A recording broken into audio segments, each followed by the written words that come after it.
Kaum muslimin wal muslimat rahimakumullah.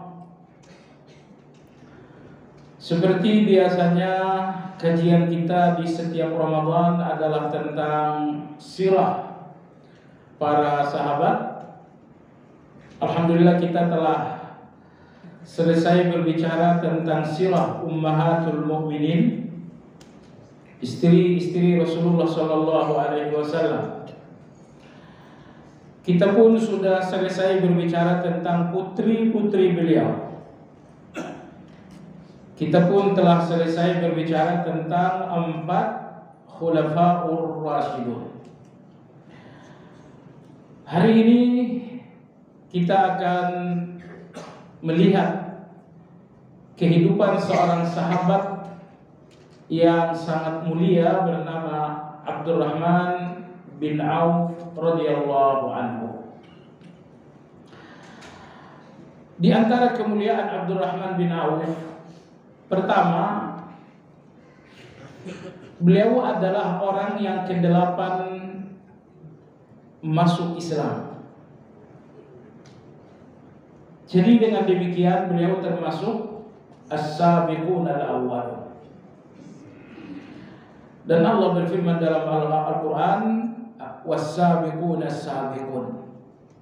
Orang yang tercepat menuju hidayah dan ketaatan di dunia, kelak mereka pun akan menjadi orang yang tercepat memasuki surga. Jadi lihatlah langkah kaki Anda. Kalau langkah itu selalu yang tercepat menuju kebaikan di dunia saat ini, esok di akhirat langkah kaki itu pun yang tercepat insya Allah memasuki surga.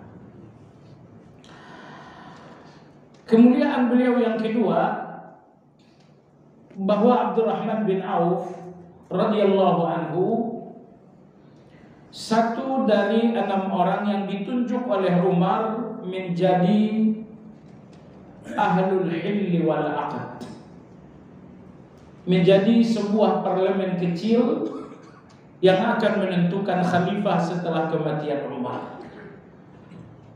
Anda tahu bahwa Abu Bakar wafat, lalu mewasiatkan kepemimpinan kepada Umar.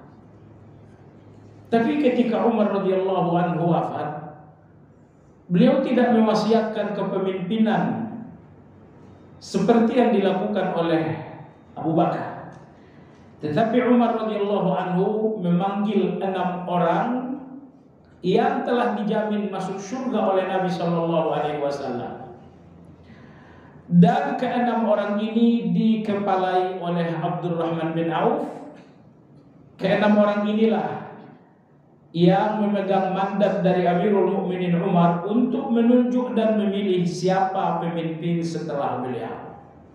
Jadi Abdurrahman bin Auf adalah satu dari 6 yang ditunjuk oleh Umar untuk menentukan Amirul Mukminin setelah beliau. Dan tentu saja keagungan luar biasa dari sosok Abdurrahman bin Auf, bahwa beliau satu dari 10 orang yang tegas dijamin Nabi kita sallallahu alaihi wasallam masuk surga. Ada orang-orang yang dijamin oleh Nabi masuk surga dengan bahasa sindiran, dengan bahasa tidak terlalu jelas. Misalnya ketika Nabi kita mengatakan, saya mendengarkan tilawah Harithah bin Nu'man di dalam surga. Orangnya masih di dunia, berjalan di tengah-tengah para sahabat, tetapi tilawah Al-Qurannya terdengar di surga. Ini jaminan surga terhadap Harithah, tapi tidak dengan bahasa yang tegas. Misalnya pula Nabi kita bersabda tentang Bilal, wahai Bilal, aku mendengarkan gesekan sendalmu di surga. Tetapi jamaah sekalian, ada 10 orang yang dijamin surga oleh Nabi alaihi salatu wassalam, tetapi dengan bahasa yang sangat tegas. Beliau bersabda, Abu Bakar fil jannah, Umar fil jannah, Utsman fil jannah, Ali fil jannah, Zubair bin Awam fil jannah, Talha bin Ubaidillah fil jannah, Abdurrahman bin Auf fil jannah, Sa'ad fil jannah, Sa'id fil jannah. Ini 10 orang. Dengan bahasa yang sangat tegas.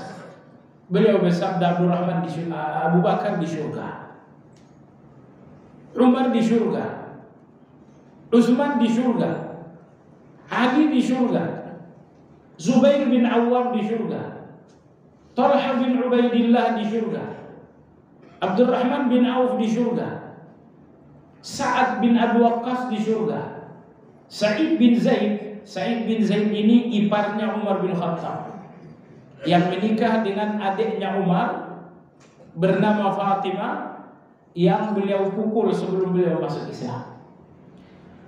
10 orang jaminan masuk surga ini oleh Nabi dijamin dengan bahasa yang sangat tegas. Sa'id bin Jubair radhiyallahu anhu, beliau mengatakan ke-10 orang ini memang beda. Pertama, kata beliau, ke-10 orang ini di setiap jihad dan peperangan selalu di depan Nabi Shallallahu Alaihi Wasallam. Terjadi perang Badar, terjadi perang Uhud, kapanpun tempur dan peperangan terjadi di zaman Nabi Shallallahu Alaihi Wasallam, yang selalu di depan beliau adalah ke-10 orang ini. Yang kedua, setiap kali Nabi melakukan salat 5 waktu, tentu saja beliau sebagai imam, ke-10 orang ini pun istiqamah selalu di belakang Nabi Shallallahu Alaihi Wasallam. Jadi di dalam jihad mereka selalu di depan Nabi Shallallahu Alaihi Wasallam, seolah-olah mereka memposisikan diri di depan beliau untuk memberikan pesan dan kesan bahwa tidak boleh ada kematian untuk Nabi sebelum mereka bersepuluh mati terlebih dahulu. Tapi begitu saatnya datang waktu melakukan salat 5 waktu, ke-10 orang ini selalu di belakang Nabi Shallallahu Alaihi Wasallam. Artinya mereka selalu di saf awal yang terdekat dengan Nabi Shallallahu Alaihi Wasallam. Dan ini tidak hanya sewaktu Nabi kita hidup. Setelah beliau wafat pun ke-10 orang ini tetap berada di saf yang pertama. Tidak berarti setelah Nabi wafat mereka pindah saf kedua atau saf ketiga. Di kalangan para sahabat, amal atau ibadah yang seperti itu tidak dikenal. Mereka selalu istiqamah, jamaah sekalian. Baik, jadi ini kemuliaan besar ketika Nabi dengan tegas mengatakan Abdurrahman fil jannah. Abdurrahman bin Auf berada di dalam surga. Baik jamaah sekalian yang saya hormati, orang-orang yang dijamin Nabi masuk surga, baik secara tegas ataupun dengan bahasa sindiran, tentu karena nilai ketakwaan mereka, karena level ibadah mereka yang memang yang nyaris tidak tertandingi oleh orang lain. Jangankan orang-orang di zaman ini, mereka-mereka yang hidup satu zaman, sesama sahabat pun tidak mampu mengungguli ke-10 orang ini. Jadi Anda tidak usah berpikir ini pengistimewaan tidak adil. Nabi mengistimewakan ke-10 orang dan lain-lain bukan karena nama atau kedekatannya dengan beliau, tapi karena level ibadah mereka yang memang tidak terkalahkan pada saat itu dan sampai kiamat kemungkinan besar. Baiklah jemaah sekalian yang saya hormati, Abdurrahman bin Auf radhiyallahu anhu, beliau lahir 10 tahun setelah terjadi tahun gajah. Yang artinya Nabi kita Shallallahu Alaihi Wasallam lebih tua 10 tahun dari Abdurrahman bin Auf. Awalnya nama kecil dan nama kelahiran beliau adalah Abdul Umar. Dalam riwayat lain nama beliau adalah Abdul Ka'bah. Tapi saat beliau masuk Islam, maka Nabi Shallallahu Alaihi Wasallam mengganti nama itu. Karena Anda tahu jamaah sekalian, semua nama-nama yang buruk wajib diganti dalam Islam.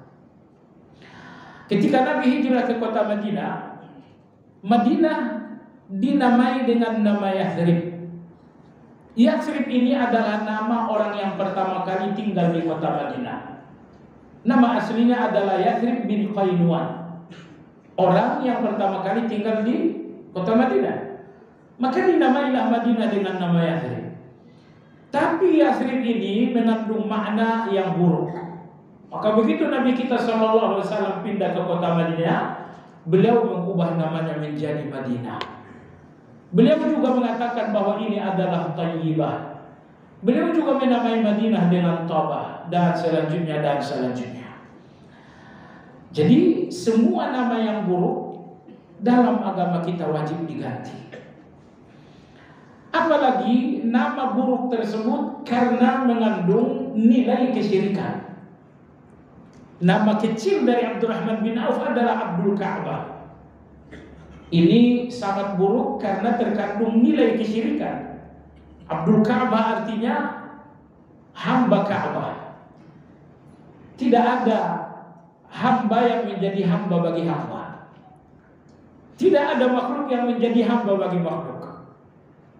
Maka Nabi SAW mengganti nama Abdurrahman. Tentu sesuai dengan sabda Nabi SAW, nama yang paling dicintai oleh Allah adalah Abdullah dan Abdurrahman. Maka saat beliau masuk Islam, Nabi pun memberikan beliau nama yang paling dicintai oleh Allah, yaitu Abdurrahman bin Auf. Abdurrahman bin Auf radhiyallahu taala anhu, nama bapak beliau adalah Auf. Auf ibnu Abdul Harith ibnu Zuhra ibnu Murrah ibnu Kilab. Jadi ketika kita lihat beliau adalah dari keturunan ibnu Zuhra, berarti beliau adalah dari suku Bani Zuhra. Maka beliau dinamakan juga dengan Abdurrahman bin Auf Az-Zuhri, karena beliau dari suku Bani Zuhra. Siapa Bani Zuhra? Bani Zuhra tiada lain adalah suku dari Aminah, yaitu ibunda dari Nabi kita SAW. Nah, itulah ayah dari Abdurrahman bin Auf. Jadi Auf bin Abdul Harith bin Murrah dan selanjutnya. Nah, adapun ibu dari Abdurrahman bin Auf radhiyallahu taala anhu, ibu beliau bernama Asy-Syifa. Nah, dan adapun ayah beliau yang bernama Auf, beliau meninggal di zaman jahiliyah sebelum datang Islam. Sementara ibu dari beliau yang bernama Asy-Syifa tadi, beliau masuk Islam dan ikut berhijrah ke kota Madinah. Jemaah sekalian yang saya hormati, Abdurrahman bin Auf memiliki 2 orang saudara laki-laki dan 2 orang saudara perempuan. Dan yang luar biasa, semua saudara-saudara beliau masuk Islam. Saudara beliau yang pertama adalah Abdullah, masuk Islam. Saudara beliau yang kedua adalah Aswad bin Auf. Aswad bin Auf radhiyallahu anhu tidak hanya masuk Islam, ikut berhijrah ke kota Madinah, tetapi Aswad ibn Auf ini tewas ketika berpihak pada Aisyah radhiyallahu anha di dalam pertempuran yang bernama Mauqi'atul Jamal. Jadi Mauqi'atul Jamal, satu konflik yang terjadi antara Aisyah dengan Ali radhiyallahu anhu. Ternyata saat itu Aswad bin Auf berada di barisan Aisyah radhiyallahu anha. Kemudian jemaah sekalian yang saya hormati, adapun adik beliau yang ketiga adalah seorang perempuan bernama Atikah, dan Atikah ini menikah dengan seorang sahabat yang bernama Makhramah. Kemudian adik beliau yang terakhir, malah saya lupa namanya yang terakhir, adik beliau yang paling bontot, kalaupun saya tidak ingat namanya, tapi nama suaminya antum tahu semuanya. Adik beliau yang paling kecil, seorang perempuan, suaminya adalah Bilal bin Rabah Al-Habsyi. Ini berarti Bilal adalah adik ipar dari Abdurrahman bin Auf radhiyallahu taala anhu. Jemaah sekalian, Abdurrahman bin Auf radhiyallahu anhu di masa jahiliyah mengharamkan dirinya untuk minum khamar. Padahal masyarakat jahiliyah masyarakat yang begitu dekat dengan minum khamar. Tetapi ada sebagian sahabat-sahabat yang mengharamkan diri minum khamar. Antara lain misalnya adalah Abu Bakar radhiyallahu anhu. Salah satunya adalah Abdurrahman bin Auf radhiyallahu taala anhu. Jemaah sekalian, ketika kemudian Islam datang, Nabi kita sallallahu alaihi wasallam berdakwah, maka masuklah ke dalam Islam beberapa orang. Masuklah Abu Bakar radhiyallahu anhu, masuklah Khadijah radhiyallahu anha, masuklah Ali radhiyallahu anhu, masuklah Zaid bin Harithah radhiyallahu taala anhu. Abdurrahman bin Auf radhiyallahu anhu, beliau masuk Islam tidak melalui dakwah Nabi kita sallallahu alaihi wasallam, tetapi melalui dakwah Abu Bakar radhiyallahu anhu. Hal ini disebabkan karena Abdurrahman radhiyallahu anhu dan Abu Bakar khalitani. Mereka berdua sering sekali berbisnis bersama. Mereka sering berkongsi dalam berbisnis. Sekali waktu Abdurrahman bin Auf bercerita, dalam perjalanan bisnis beliau sampai ke negeri Yaman. Dan apabila beliau sedang bisnis di Yaman, beliau selalu tinggal di rumah seorang kakek tua yang bernama Askalan. Suatu hari kata beliau, Askalan ini mengatakan, "Wahai Abdurrahman, jauh-jauh ke negeri Yaman untuk mencari dunia, untuk berbisnis, cari keuntungan. Padahal di Mekah telah datang seorang laki-laki yang membawa kebenaran. Beliau membawa agama yang hak. Beliau juga membawa kitab yang suci." Begitulah secara global pesan tuan rumah bernama Askalan ini disampaikan kepada Abdurrahman bin Auf. Maka sekembalinya dari negeri Yaman, Abdurrahman radhiyallahu anhu tentu bertemu dengan Abu Bakar radhiyallahu anhu untuk melakukan pembagian untung. Karena bisnis ke negeri Yaman ini adalah kongsi antara mereka berdua. Di waktu pembagian untung itulah Abdurrahman bertanya bahwa kakek tua tempat beliau menginap di negeri Yaman mengatakan begini, begini dan begini. Lalu Abu Bakar radhiyallahu anhu mengatakan, "Wahai Abdurrahman, yang dikatakan kakek tua itu betul. Bahwa di tanah kita Mekah ini telah diutus oleh Allah seorang yang membawa agama yang hak. Beliau membawa kitab suci. Beliau adalah Rasulullah Muhammad sallallahu alaihi wasallam." Dan akhirnya jemaah sekalian, Abu Bakar radhiyallahu anhu membawa Abdurrahman radhiyallahu anhu bertemu dengan Nabi sallallahu alaihi wasallam, lalu masuk Islam.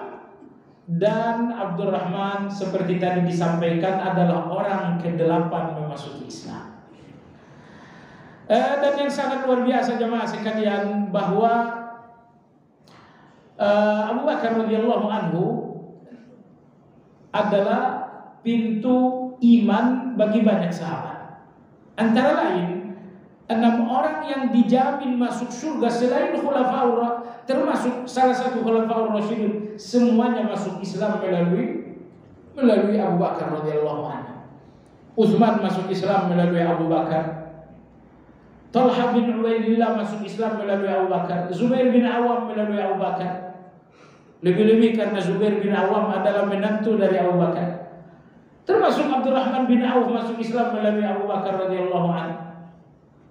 Jadi Abu Bakar radhiyallahu anhu menjadi pintu keimanan bagi 6 orang, jaminan masuk surga, di samping sejumlah nama-nama lain di kalangan para sahabat. Itulah yang seharusnya menjadi kesungguhan kita, agar kita selalu menjadi pintu hidayah bagi orang lain. Kalaulah kita bukan pintu hidayah keimanan, Setidaknya kita menjadi pintu hidayah kebaikan bagi orang lain. Tetapi percayalah jamaah sekalian yang saya hormati, bahwa Anda akan menjadi pintu hidayah lebih disebabkan karena akhlak Anda dibandingkan ucapan Anda. Lebih disebabkan karena akhlak daripada ucapan. Di antara fitrah manusia, ketika Anda mengucapkan sesuatu, pertama kali orang akan melihat perilaku Anda. Kalau ternyata ucapan yang indah bertemu dengan perilaku yang indah, saat itulah orang tak menemukan jalan kecuali harus menerima kebaikan itu. Tapi seindah apapun kebenaran dalam ucapan, tapi ternyata perilaku sangat busuk dan buruk, perilaku busuk dan buruk Anda akan menjadi pintu bagi orang lain untuk menolak kebenaran tersebut. Mereka menerimanya dari lisan, tapi mereka menolaknya dari perbuatan kita. Baiklah jemaah sekalian yang saya hormati,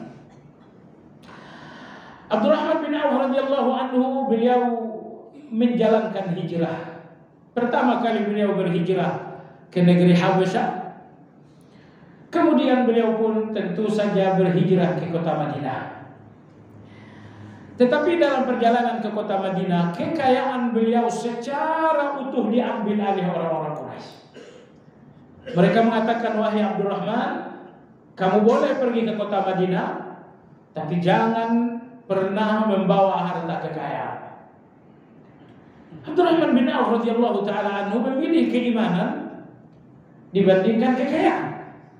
Maka kekayaan yang melimpah ruah itu kemudian beliau tinggalkan, satu pun tak ada yang dibawa. Tetapi jemaah sekalian ingat baik-baik, salah satu undang-undang Allah, undang-undang yang nggak mungkin, yang nggak mungkin nggak mungkin nggak terjadi. Sunnatullah yang pasti terjadi. Apa itu? Apapun yang Anda tinggalkan untuk Allah, pasti diganti sendiri oleh Allah dengan yang lebih baik. Beliau tinggalkan kekayaan yang sangat besar, tapi bukan untuk beliau menjadi hidup miskin, meminta-minta di Madinah. Tetapi sesampainya di Madinah, beliau kemudian menjadi orang yang lebih kaya lagi. Allahu Akbar. Imam Ibnu Sa'ad dalam kitab Tabaqat, beliau mengatakan ketika Abdurrahman bin Auf wafat, harta dalam bentuk emas ketika harus dipotong-potong, itu tukang potong-potong sempat tangannya melepuh karena banyaknya emas yang harus dipotong-potong. Jadi dipotong pakai kampak lah kalau zaman dahulu kan. Jadi Anda bayangkan kalau emas dipotong dengan kampak dan sampai potong tangannya harus melepuh, ini bukan urusan emas 1-2 kilo itu. Itu harta yang sangat besar. Tapi ingin saya katakan sekali lagi jemaah sekalian, jangan ragu meninggalkan sesuatu karena Allah. Karena Allah Subhanahu wa taala akan menggantikannya dengan yang lebih baik. Sulaiman alaihi salam, ketika beliau meninggalkan kuda-kuda perang, menyembelih kuda-kuda perang yang melalaikannya dari salat asar, akhirnya Allah menggantikan kendaraan kuda-kuda perang itu dengan kendaraan angin yang lebih baik. Maka oleh sebab itu, sekali lagi, jangan ragu meninggalkan apapun sepanjang itu Anda lakukan karena Allah. Karena itu salah satu cara Allah untuk memberikan Anda yang lebih banyak dan lebih baik. Maka lihat Abdurrahman bin Auf radhiyallahu anhu, ketika dalam perjalanan hijrah, syarat pahit yang harus beliau terima, semua kekayaan harus ditinggalkan. Ternyata tidak ada rasa ragu untuk meninggalkan kekayaan itu. Beliau pun berhijrah tanpa membawa kekayaan. Jemaah sekalian yang saya hormati, setelah beliau hijrah, dalam kemudian Nabi kita pun hijrah. Langkah pertama Nabi SAW setelah berhijrah ke kota Madinah adalah mempersaudarakan kaum muhajirin dengan ansar. Karena orang-orang muhajirin datang ke kota Madinah tanpa sanak dan tanpa saudara. Tentu sebagai pendatang tanpa saudara, ini akan menjadi situasi yang buruk, akan dihina, akan dinomorduakan dan lain-lain. Agar keadaan ini enggak terjadi, maka Nabi mempersaudarakan fulan dengan fulan. Nah, Abdurrahman bin Auf radhiyallahu taala anhu oleh Nabi sallallahu alaihi wasallam dipersaudarakan dengan salah seorang milioner Medina yang bernama Sa'ad ibn Rabi'.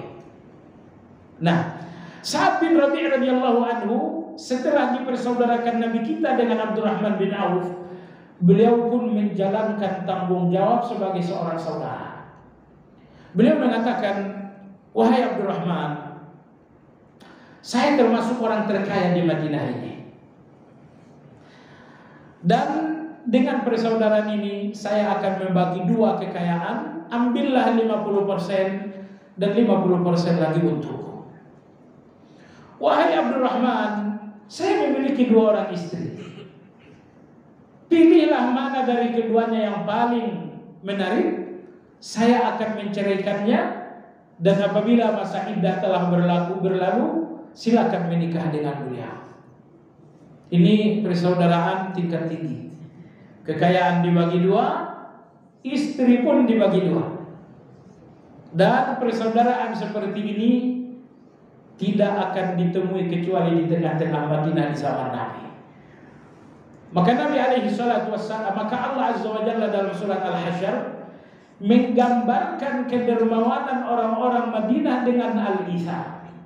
Allah berfirman, "Wa yu'thiruna ala anfusihim walau kana bihim khasasah." Kedermawanan orang-orang Madinah bahwa mereka mengutamakan orang-orang muhajirin walaupun mereka sebetulnya membutuhkan. Anda tahu dalam agama kita tingkat kedermawanan itu ada 3. Kedermawanan tertinggi dinamakan dengan izar. Kedermawanan di tingkat yang kedua dinamakan dengan al-jud. Kedermawanan di tingkat 3 dinamakan dengan as-sakha. Kedermawanan al-izar, ketika di dalam kedermawanan Anda berkorban. Anda punya uang 1 juta, kebutuhan Anda dalam satu hari misalnya 200.000. Tiba-tiba datang seseorang yang minta pinjaman, "Pinjamkan saya uang, saya sedang butuh sekali." "Berapa?" "Saya butuh 900.000. Maka Anda meminjamkan uang sebanyak 900.000.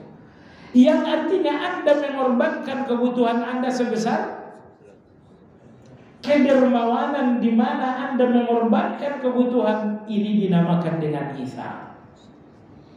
Kedermawanan seperti inilah yang selalu nampak dari orang-orang Madinah di zaman Nabi sallallahu alaihi wasallam. Kedermawanan yang kedua dinamakan al-jud. Kedermawanan di mana Anda memberi lebih banyak daripada menyisakan. Misalnya Anda punya uang 1 juta, kebutuhan Anda 200.000, tiba-tiba datang seseorang yang minta bantuan, dari uang 1 juta kemudian Anda berikan sebesar 700.000 atau 800.000. Tentu apa yang Anda berikan lebih banyak daripada apa yang masih tersisa. Tapi bagaimanapun di sini tidak ada kebutuhan yang Anda korbankan. Ini dinamakan dengan al-jud. Kedermawanan yang ketiga, ini mungkin yang terjadi kedermawanan zaman sekarang.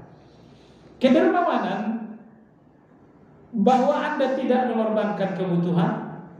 Kedermawanan bahwa Anda tidak memberi lebih banyak, tapi kedermawanan bahwa Anda memberi lebih sedikit. Dari uang Anda sebesar 1 juta, Anda dermawan memberikan 100.000, 200.000. Anda berikan sedikit dan Anda sisakan banyak. Ini dermawan juga, tetapi namanya kedermawanan as-sakha. Baik jemaah sekalian yang saya hormati, Anda lihat tadi bagaimana Sa'ad bin Rabi' menampakkan kepada kita kedermawanan kaum Ansar, kedermawanan Madinah. "Wahai Abdurrahman, ambillah separuh kekayaan saya dan pilihlah salah satu dari istri saya." Tetapi jemaah sekalian yang saya hormati, kita kemudian melihat satu keindahan akhlak dari Abdurrahman bin Auf. Ketika beliau menampilkan satu akhlak yang di dalam agama dinamakan dengan iffah. Apa itu? Iffah.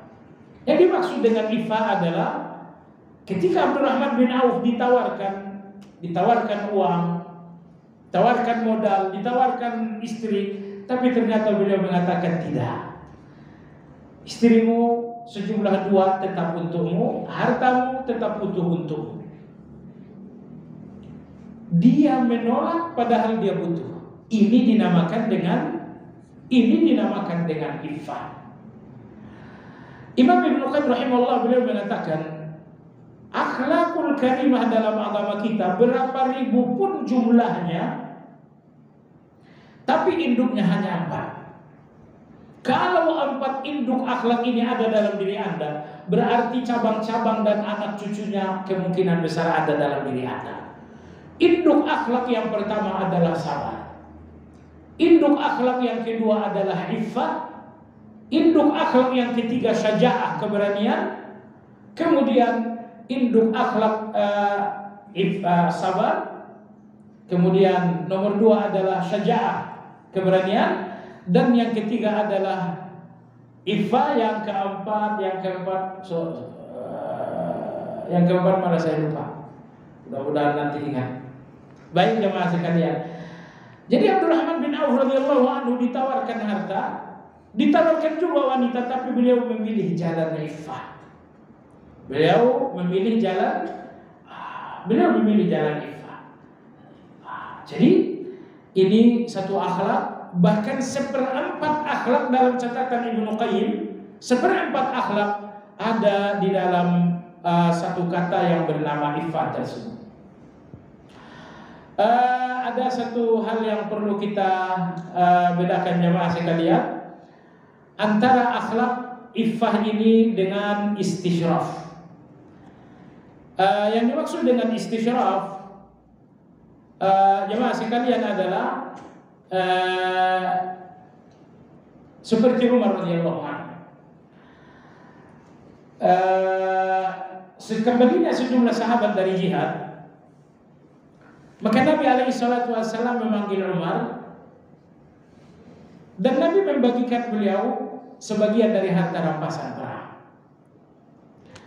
Ketika itu Umar radhiyallahu anhu mengatakan, ya Rasulullah, saya tidak pantas. Orang lain lebih pantas. Kata Nabi Shallallahu Alaihi Wasallam, ambillah dulu wahai Umar, setelah itu berikan kepada orang lain. Tamallak bihi, summa in syi'ta tatasaddaq. Miliki dulu, ambil dulu, setelah itu sedekahkan kepada orang lain. Nah, posisi Abdurrahman bin Auf dan posisi Umar sekilas sama, tetapi berbeda. Abdurrahman bin Auf, beliau menolak karena iffah. Sementara Umar radhiyallahu anhu, beliau menolak disebabkan karena istisyraf. Apa yang dimaksud dengan istisyraf? Jawabannya adalah merasa tidak pantas. Imam Izz bin Abi Salam rahimahullah dalam kitab Syajaratul Ma'arif, beliau menyebutkan di antara larangan-larangan dalam Islam adalah istisyraf. Menolak pemberian karena merasa saya tidak pantas. Misalnya Anda orang kaya di Denpen ini, tiba-tiba dari Bapak Presiden ada bagi-bagi sembako untuk semua penduduk, kaya dan miskin. Tentu termasuk Anda orang kaya. Tiba-tiba Anda dipanggil, Bapak ini ada bagi-bagi sembako dari Bapak Presiden kepada semua warga. Ada mengatakan, Masya Allah, kamu lihat rumah saya, kamu pun lihat kendaraan saya sudah gak pantas dengan pemberian ini. Bahwa Anda menolak dengan alasan saya tidak pantas, ini dinamakan dengan istisyraf. Ini hukumnya dilarang dalam Islam. Kenapa terlarang? Karena istisyraf adalah salah satu dari debu ketakabburan. Kenapa orang lain pantas dan Anda nggak pantas? Mestinya kalau orang pantas, Anda pun merasa pantas, jangan menempatkan diri beda dengan orang lain. Masalahnya seperti yang dikatakan Nabi tadi kepada Umar radhiyallahu anhu, wahai Umar, ambillah. Setelah itu silakan sedekahkan kepada orang lain. Tapi ambil dulu. Nah, Abdurrahman bin Auf radhiyallahu anhu menolak tawaran Sa'id bin Ibn Rabi bukan dengan alasan saya tidak pantas. Tetapi Abdurrahman bin Auf radhiyallahu anhu ingin melepaskan diri dari pemberian orang lain. Karena dalam agama kita, kalau Anda berani menerima, berarti Anda pun harus berani memberi. Dalam agama kita tidak boleh menerima pemberian kalau Anda tidak membalas. Balas dengan pemberian yang sama atau dengan yang lebih baik. Kalau tidak mampu membalas dengan pemberian, maka balas dengan doa. Man sana'a ilaikum ma'rufan fakafiru. Siapapun yang memberi kalian, segera dibalas. Pemberian-pemberian tanpa dibalas, pemberian-pemberian yang mengikat tenggorokan Anda akan hilang kemerdekaan dengan pemberian itu. Maka Nabi SAW tidak mau umat ini tertawan karena pemberian orang lain. Maka Nabi mengatakan, siapa yang memberi sesegera mungkin dibalas. Baik. Jemaah sekalian, Abdurrahman bin Auf menolak tawaran dari Sa'ad bin Rabi. Beliau mengatakan, wahai Sa'ad, perlihatkan kepada saya jalan menuju pasar. Maka Sa'ad bin Rabi' radhiyallahu anhu mengatakan, jalan menuju pasar ini. Maka Abdurrahman bin Auf pergi ke pasar. Pasar tersebut adalah pasar Bani Qainuqa. Anda tahu salah satu suku Yahudi di Madinah adalah suku Bani Qainuqa. Ternyata yang menguasai pasar saat itu di Madinah adalah orang-orang Yahudi Bani Qainuqa. Tapi percayalah, pasar Yahudi di Madinah dikuasai Bani Qainuqa dan lain-lain, ini tidak berlangsung lama. Karena Abdurrahman radhiyallahu anhu telah datang, nanti Utsman bin Affan radhiyallahu anhu datang, hitungan beberapa bulan pasar-pasar Yahudi ini tertutup dengan pasar kaum muslimin. Bisnis Abdurrahman bin Auf yang pertama adalah bisnis al-iqid was-samin. Bisnis makanan. Ini bukan bisnis properti atau otomotif, karena memang belum zamannya. Tapi bisnis pertama beliau adalah bisnis makanan. Bisnis makanan yang pertama adalah al-iqd. Al-iqd ini adalah susu yang dikentalkan. Berbeda dengan keju. Keju itu masih agak lembut. Kalau iqd ini dikentalkan sampai agak keras. Ini dinamakan dengan iqd. Di Indonesia tidak ada. Susu dikentalkan sampai benar-benar keras dengan campuran A, B, dan C, lalu kemudian ini jual. Kemudian yang kedua adalah bisnis minyak sawit. Jadi inilah dua komoditas bisnis Abdurrahman bin Auf yang kemudian membuka pintu-pintu kekayaan bagi beliau radhiyallahu taala anhu. Jemaah sekalian yang saya hormati, seperti tadi saya katakan bahwa Abdurrahman bin Auf radhiyallahu anhu meninggalkan kekayaan karena Allah, maka Allah menggantikannya dengan yang lebih baik. Abdurrahman meninggalkan istri, ya, beliau meninggalkan istri.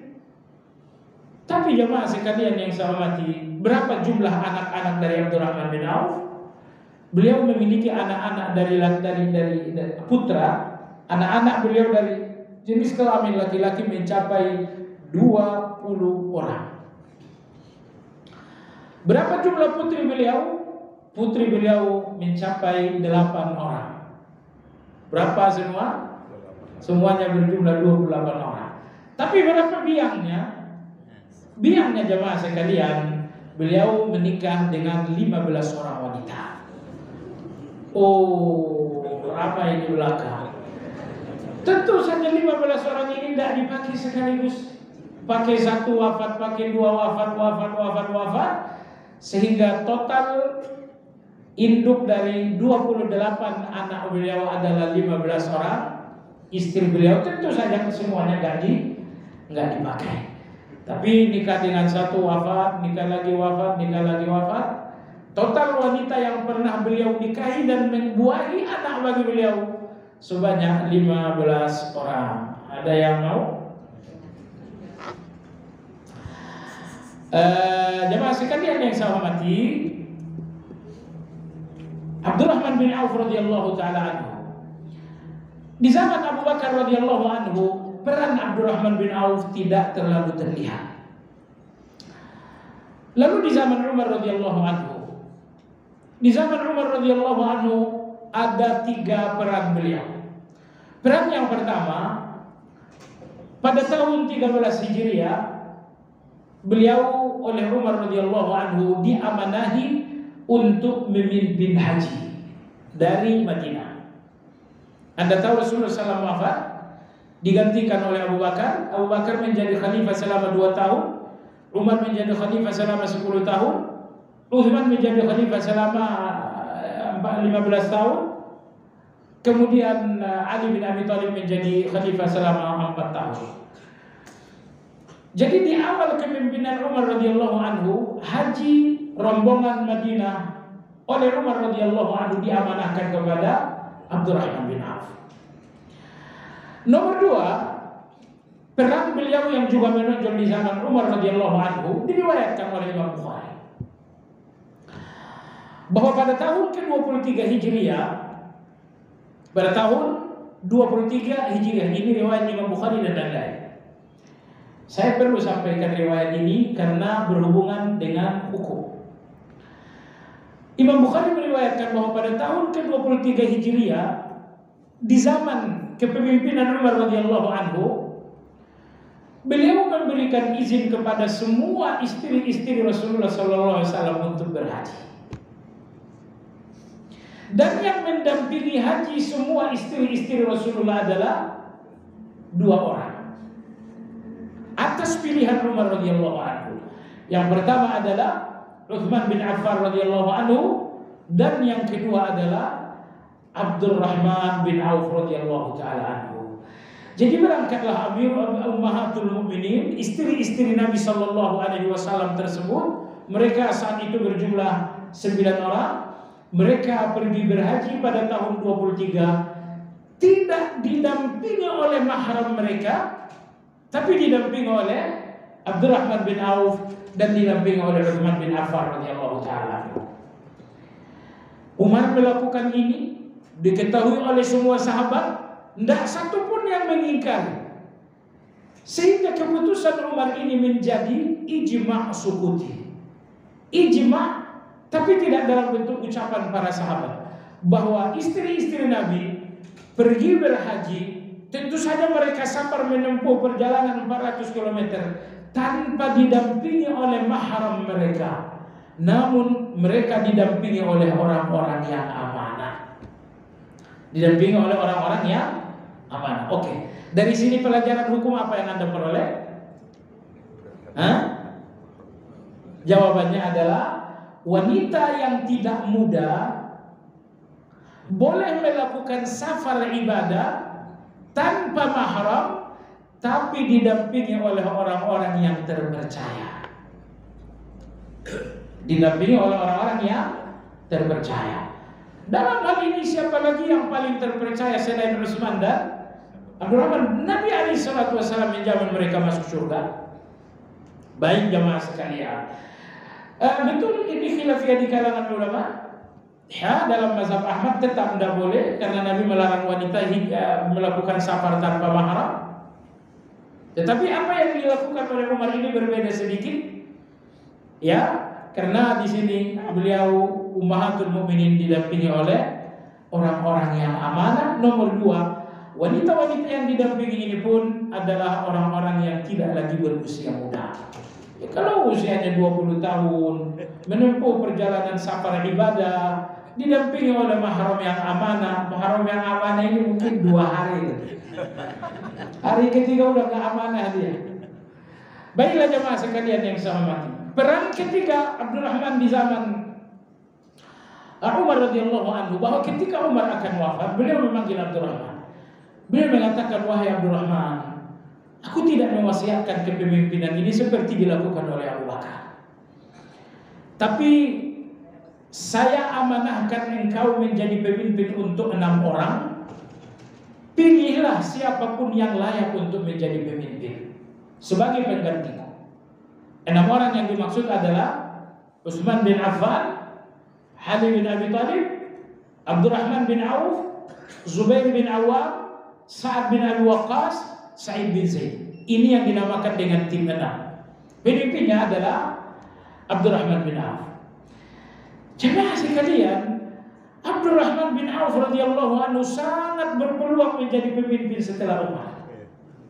Tapi beliau berusaha sekuat tenaga melepaskan peluang itu. Hingga akhirnya yang menjadi pemimpin setelah beliau adalah Utsman radhiyallahu taala anhu. Kelak di zaman Utsman, tadi saya katakan Utsman menjadi pemimpin selama 15 tahun. Kelak di zaman Utsman radhiyallahu taala anhu, Utsman radhiyallahu anhu di akhir hayatnya memanggil pembantu beliau yang bernama Umran. Utsman mengatakan, wahai Umran, coba kamu tulis surat wasiat. Umran menulis surat wasiat. Katakan, tulislah wahai Umran, dari Utsman kepada Abdurrahman bin Auf. Saya telah mulai sakit-sakitan karena waktu itu Utsman mengalami penyakit mimisan yang sangat parah, sampai beliau mengkhawatirkan kematian. Maka beliau menuliskan surat wasiat, surat dari Utsman kepada Abdurrahman bin Auf. Apabila penyakit ini mengantarkanku kepada kematian, maka surat ini adalah wasiat Amirul Mukminin Utsman agar Abdurrahman bin Auf menjadi pemimpin setelah Utsman.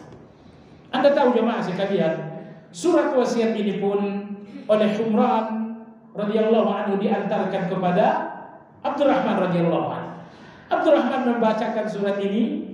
Setelah membacakan surat ini, kemudian beliau melakukan salat di antara kuburan Nabi dan mimbar Nabi. Artinya di mana itu?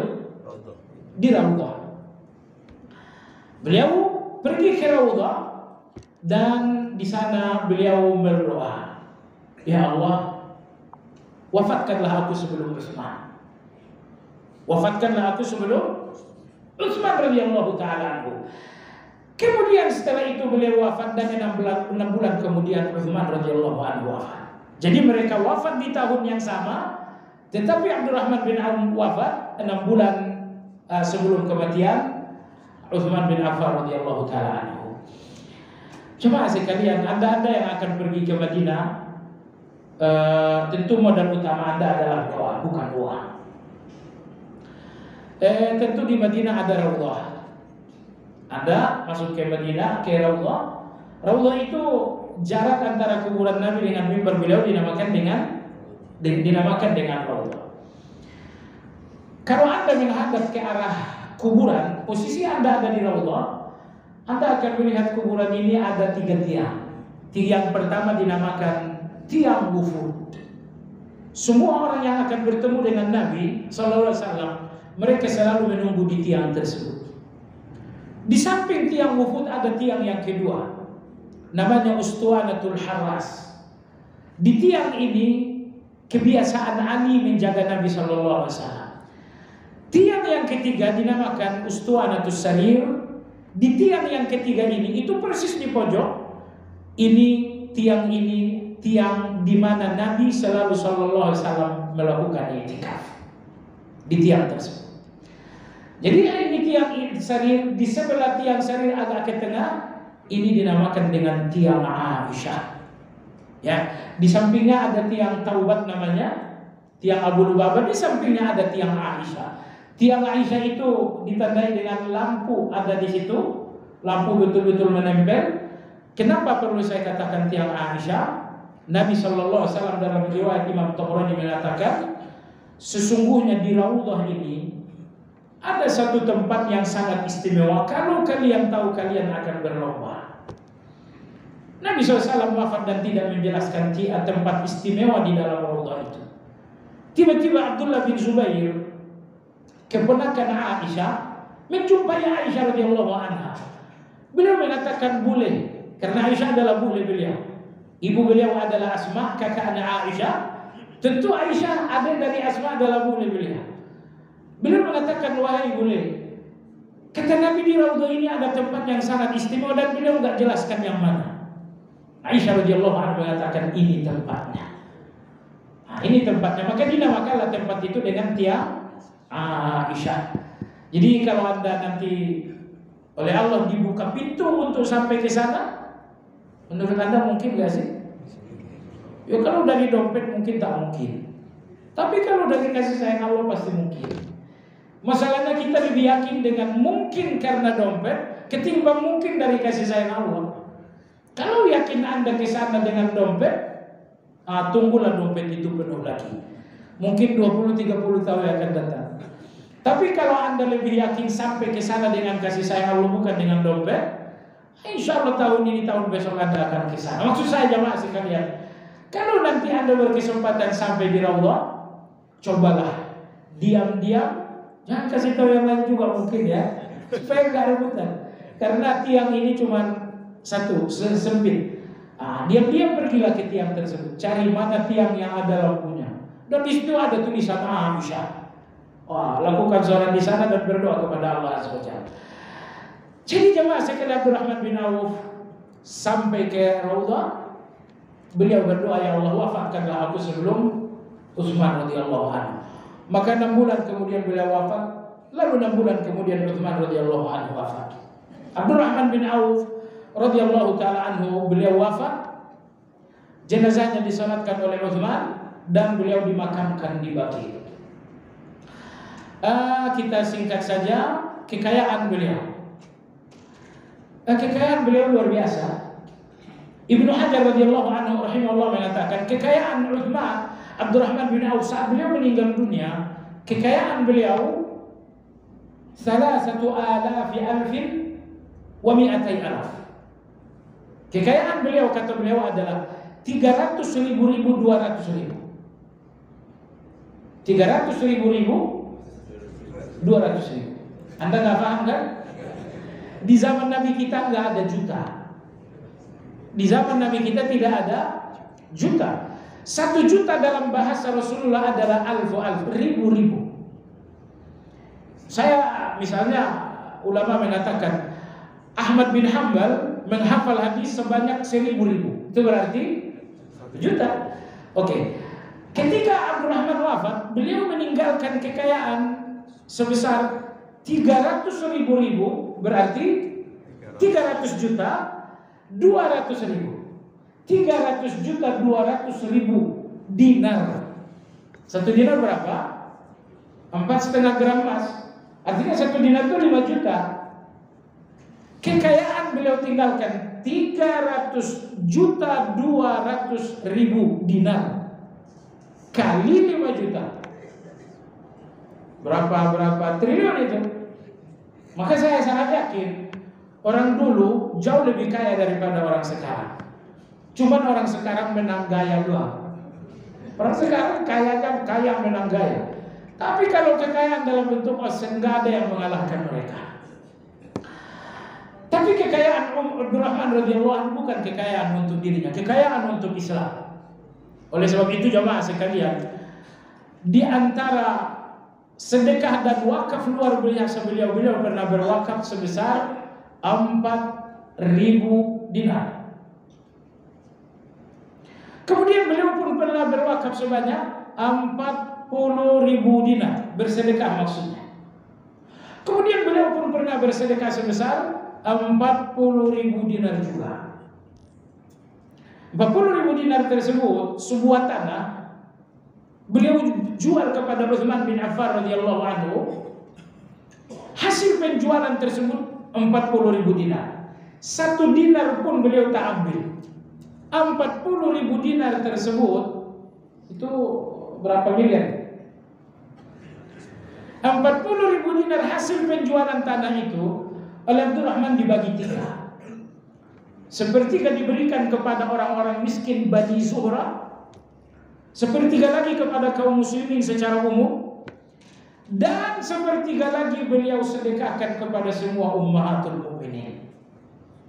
Beliau sedekahkan kepada istri-istri Nabi SAW. Dan itu bukan yang pertama kali. Ketika beliau wafat pun, beliau meninggalkan harta dalam bentuk wasiat. Beliau mewasiatkan sebanyak 1000 onta. Itu semuanya fisabilillah. Ditambah lagi dengan 100 kuda. Itu semuanya fisabilillah. Ditambah lagi ketika beliau wafat, beliau mewasiatkan kambing sejumlah 300.000 ekor, dan itu memenuhi pemakaman bagi yang sekarang. Ketika beliau meninggal dunia, beliau katakan semua binatang ini fisabilillah. 1000 ekor unta, 100 ekor kuda, 300.000 ekor kambing. Beliau mengatakan ini semuanya untuk Islam.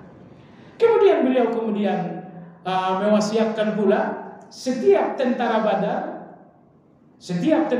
saat beliau meninggal dunia, pasukan Badar yang hidup ada 100 orang.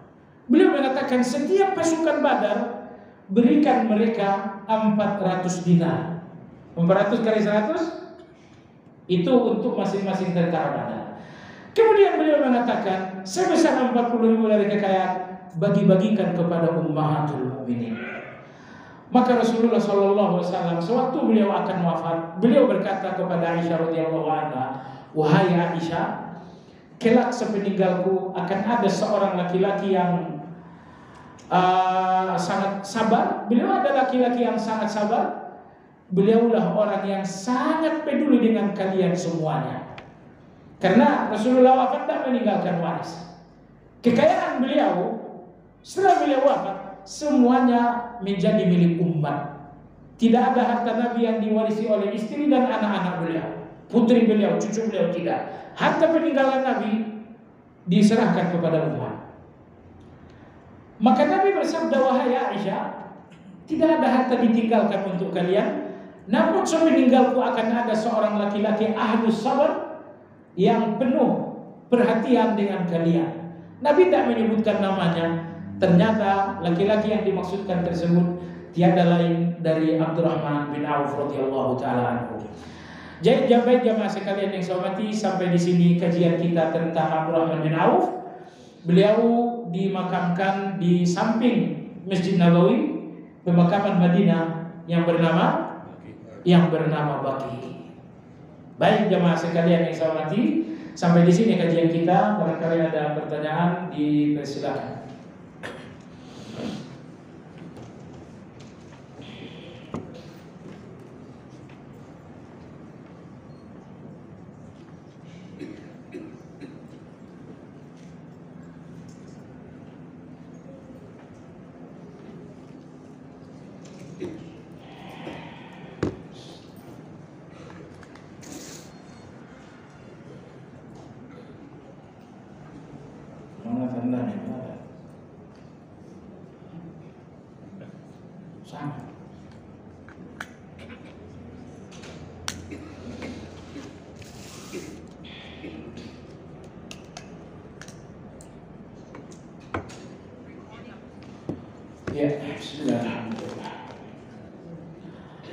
Hadis yang mengatakan bahwa wanita dilarang untuk ziarah kubur, maksudnya bagaimana?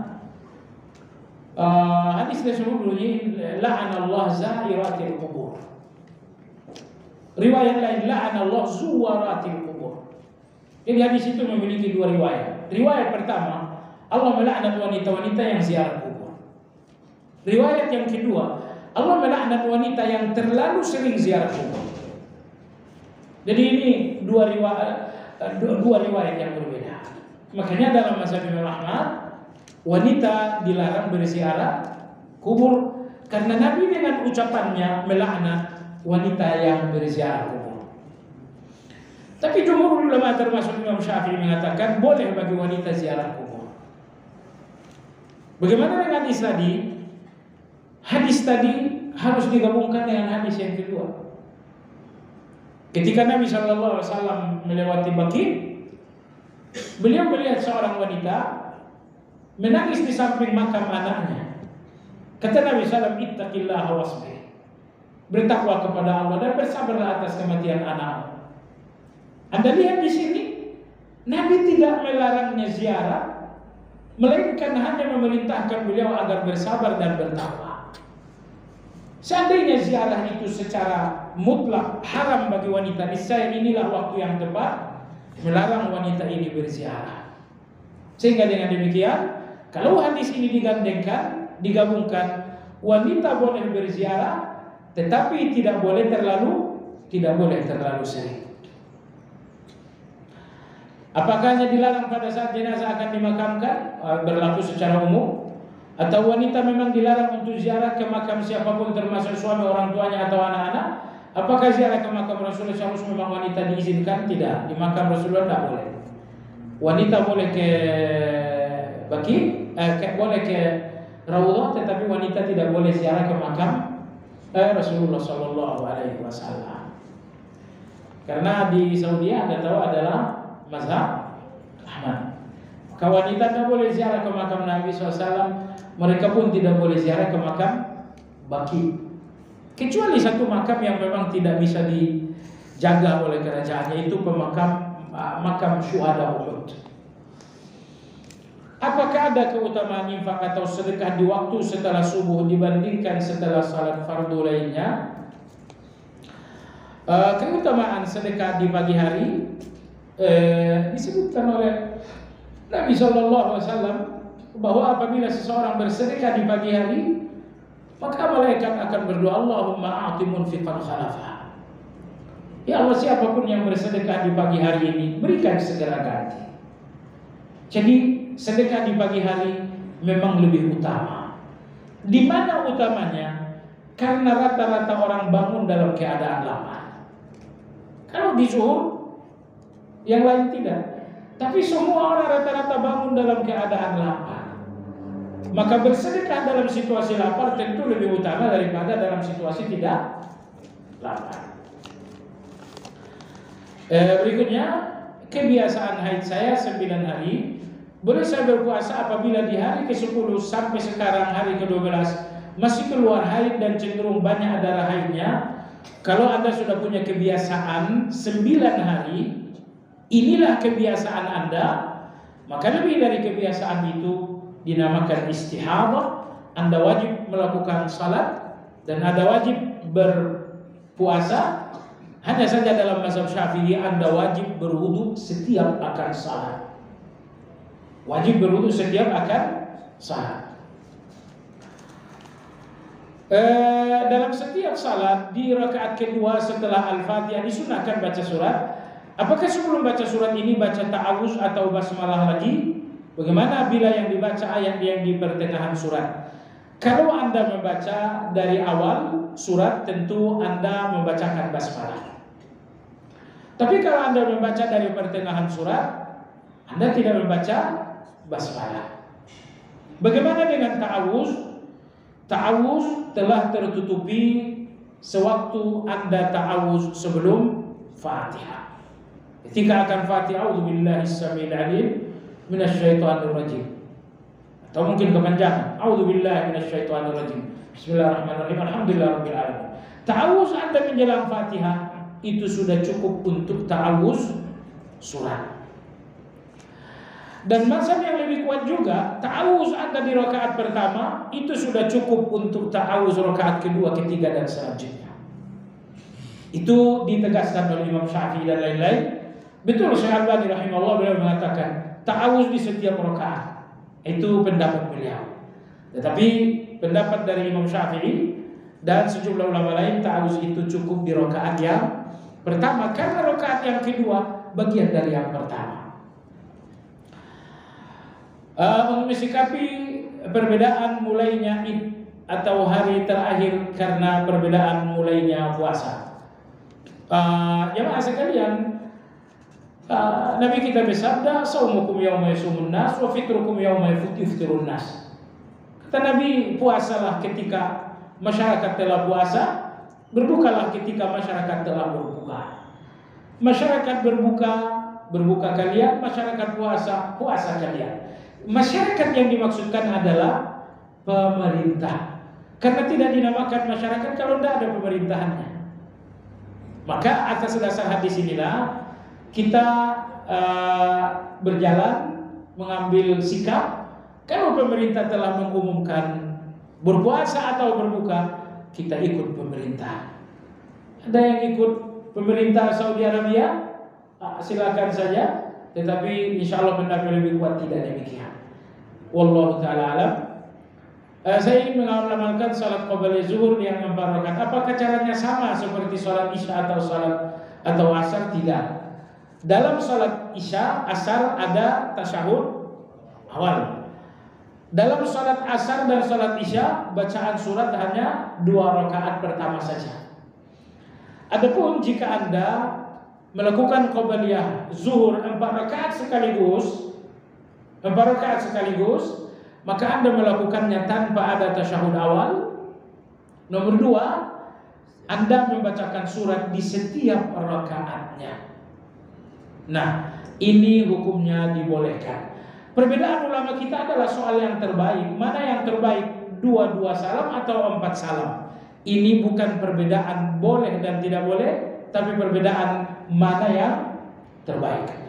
Saya sejalan dengan Imam As-San'ani Syaukani rahimahullah bahwa melakukan qabliyah zuhur 4 rakaat sekaligus insyaallah itu lebih dekat dengan dalil insyaallah taala. Karena dalilnya khusus. Adapun 2 rakaat salam itu dalilnya umum, di samping hadis itu untuk salat sunnah siang hari dikhilafiahkan saya atau tidak. Maksudnya sabda Nabi yang berkata, yang berbunyi salatul laili matna, salat malam 2 rakaat. Ini hadis riwayat Imam Muslim. Lalu muncul redaksi yang kedua, salat malam dan salat siang 2 rakaat. Tambahan siang inilah yang didhaifkan oleh banyak ulama. Sementara salat 4 rakaat itu khusus disebutkan Nabi untuk salat qabliyah zuhur. 4 rakaat zuhur, qabliyah zuhur. Nabi mengatakan 4 rakaat sebelum zuhur.